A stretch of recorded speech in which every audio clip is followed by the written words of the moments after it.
front of me is HONOR X7A, and today I would like to show you how you can turn on and use voice typing.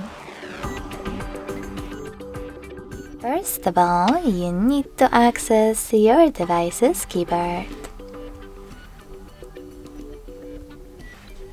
Then click on this little icon at the top left corner. Tap on those three dots at the top right one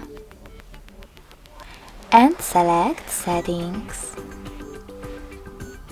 Now select Input over here and click on this switcher next to voice typing to enable it.